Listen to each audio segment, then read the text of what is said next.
a little bit of video here about another radio which I'm working on. Recently arrived. At the moment nothing works on it. It doesn't receive, it doesn't transmit, it doesn't do a thing. So quite a challenge at the moment. It's a Maxcom 4E. So far I've had to fit a socket in the back because the power socket was faulty. So we fitted a brand new power socket in the back. We've put a brand new power lead which has got the cigarette lighter plug. So all that's done in order to power it up, because in my my little workshop all I've got to power these things is a socket for a cigarette type lighter, and so I have to set that up before I can test it. I say it's not receiving, it's not transmitting. The microphone doesn't work. It's the actual the microphone insert is burnt out. It doesn't work, but at least I can plug in and attempt to receive and transmit, but I've got no modulation. I say it doesn't receive, it doesn't transmit. The meter, the little signal strength meter on it, is badly marked and damaged, so I've got a new one. Well, not a new one, I've got one off a scrap set which I'm going to put on, which is a much more attractive one, because the one on the radio, it might not show up on the camera, but it's got some marks on it there. Whether it will show up I don't know. The case that came with the radio, like so many, has had holes drilled in it. It's had 4 holes drilled in the top, which spoils it, doesn't it really? It does. And they're not even square, but for a slide mount. Oh, I'd like to lay my hands on the man that invented the slide mounts. So that's the top. And then, not to be outdone, this has been drilled out in the bottom. So that's where we are with this Maxcom 4E. It's doing absolutely nothing and it's a mess.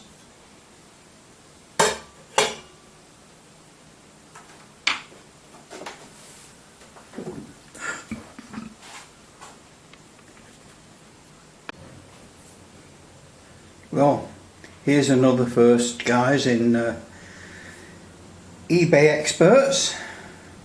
What you're looking at is a hole in the side of the radio where a screw is supposed to go to secure the audio output integrated circuit. But what has happened here, I'll see if we can show it by tilting the camera, tilting the radio.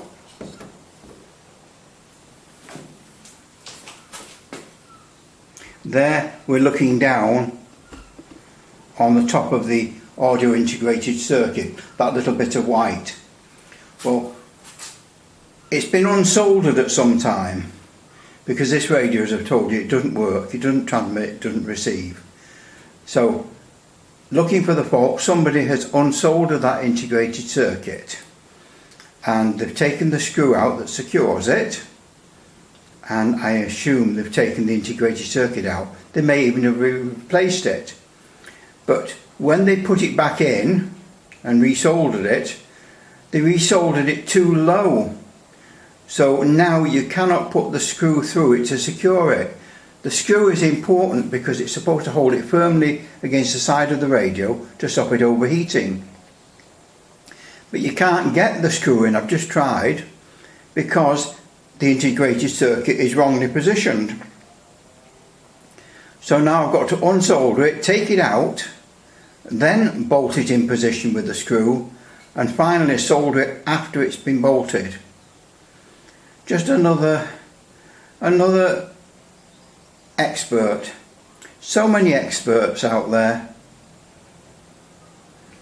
Does any of them know what they're doing?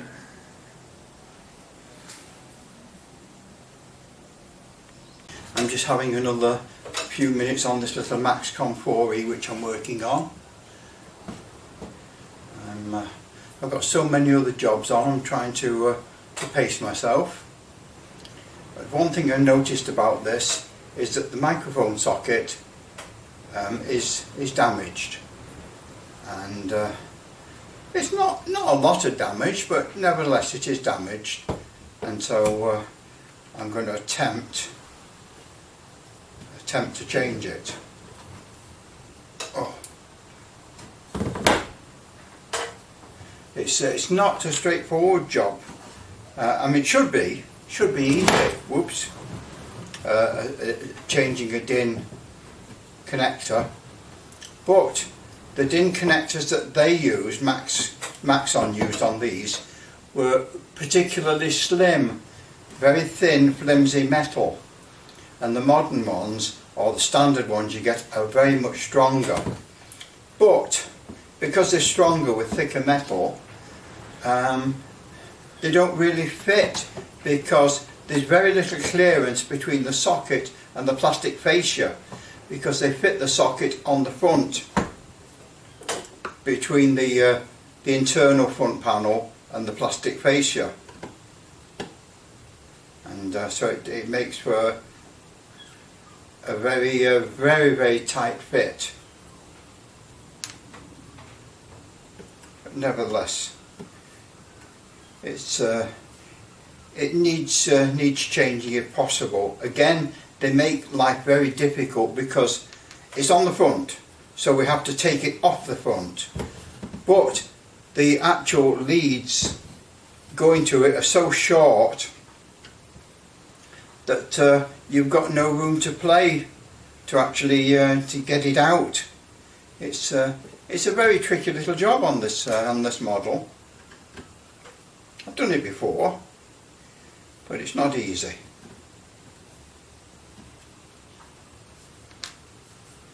We'll see how we manage, how much wiggle room we've got. Come on. It also gives us the opportunity to clean the fascia. So here we are here. Now let's see how much wiggle room we can get. I don't know whether you can actually see the damage. The plastic is damaged there, and I also want to try and change the meter, because that's got some like cigarette burns or something on it, which is a shame. So it's two very tricky little replacements with no leeway to get things in and out. But then if it was easy doing these jobs, this is what I tell myself, if it was simple, everybody would do it. But because it's not simple, the radios finish up on eBay in need of repair.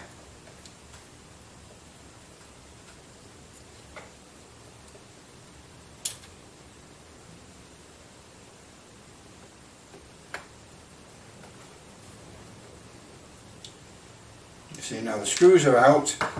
This should pull forward, but it won't, because there's no give in the cable. That's as far as it will move, 1/8 of an inch, and I've got to get it out at least an inch.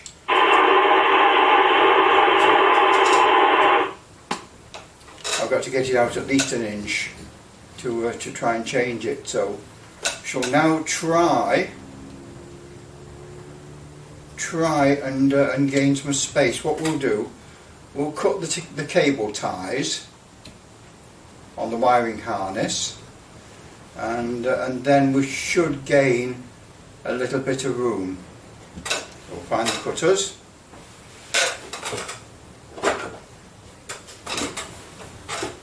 And see if we can just gain a bit of room with this. Now we've got to be careful here. I don't want to just randomly cut. those cutters are too sharp. They might go somewhere they shouldn't.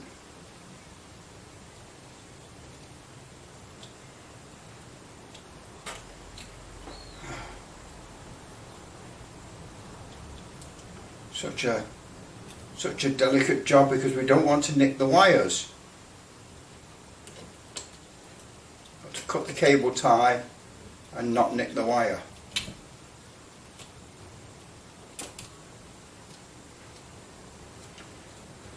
So another thing I used to do for a living was do these fancy knots tying cables together many years ago.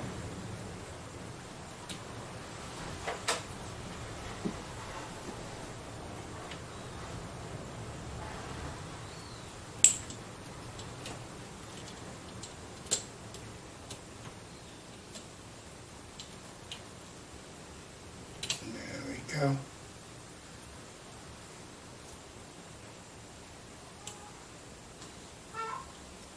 Goes all the way down to the back.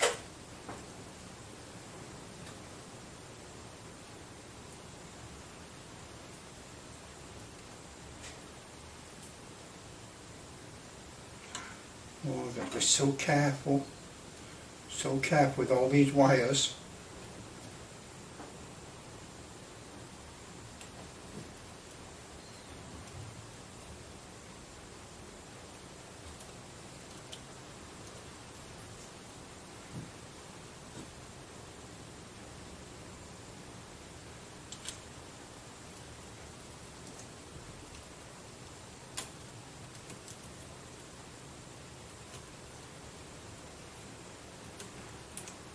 All this to gain an inch of wire.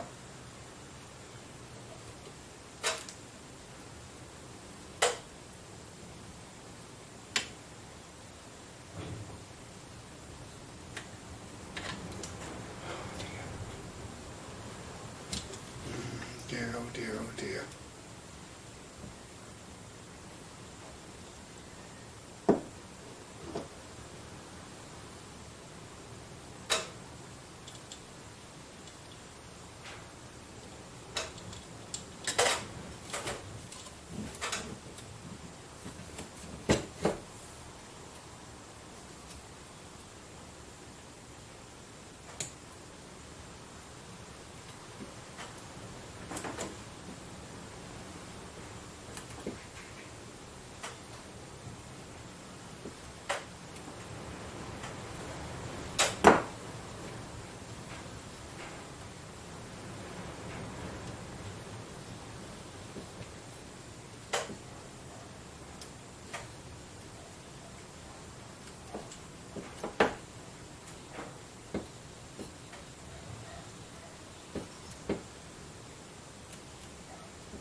You've got a tricky knot here, there we go.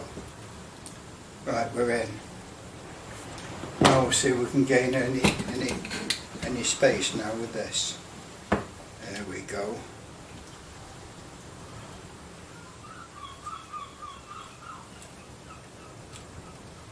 Here we go.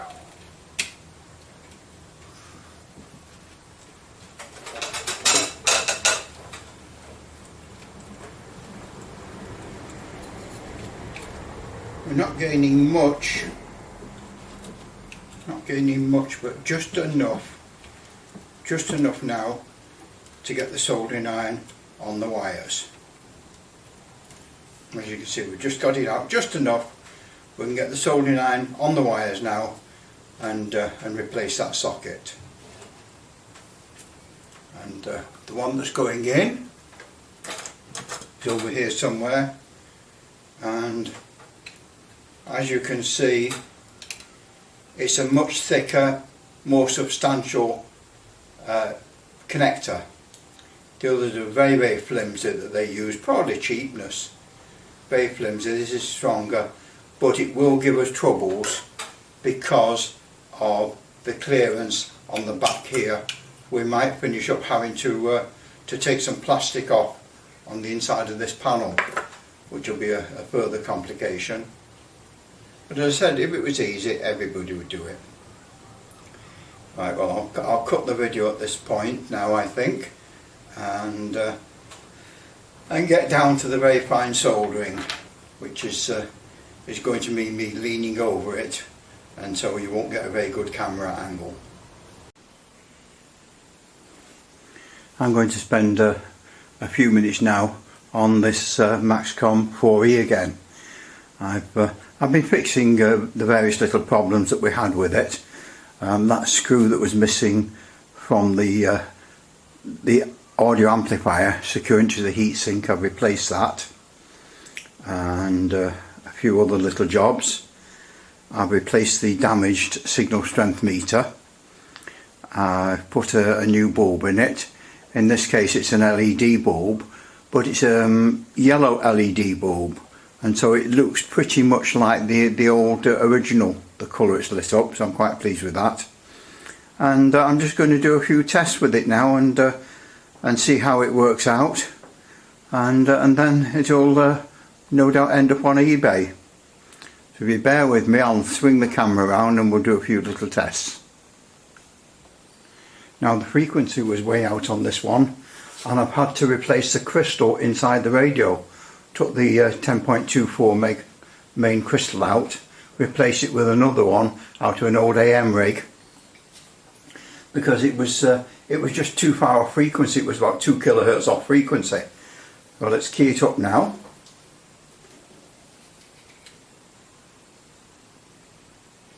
There we are, 27.791245.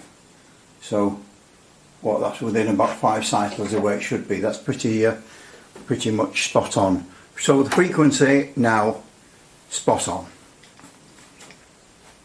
Let's have a look at the power now. 1/2 watt, low power.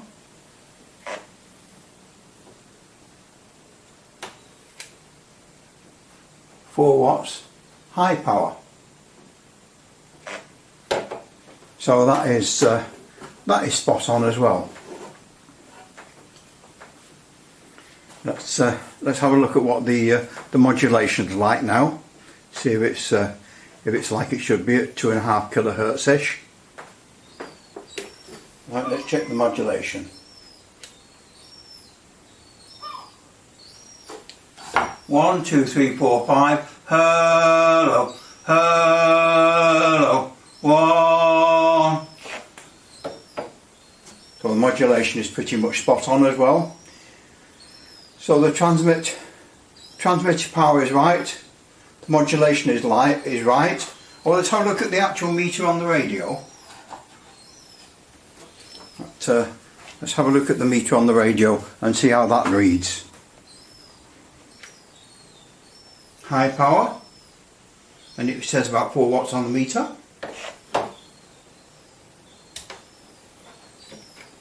Low power, so that's okay. The meter is reading fine. So now we want to go on to the signal generator and check the sensitivity on receive.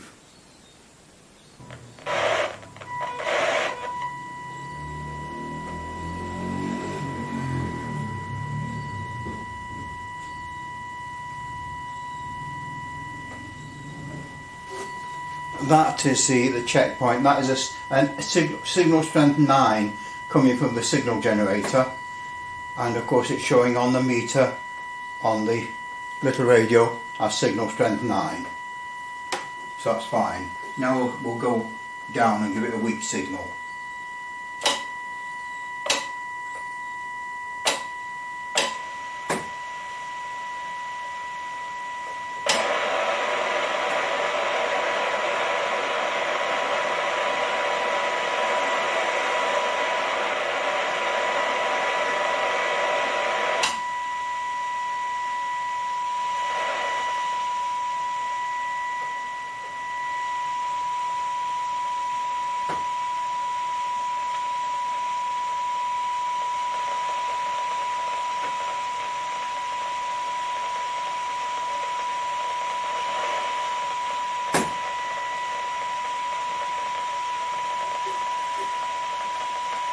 and that is minus 117 dBs for the cyanide, 12 dB cyanide.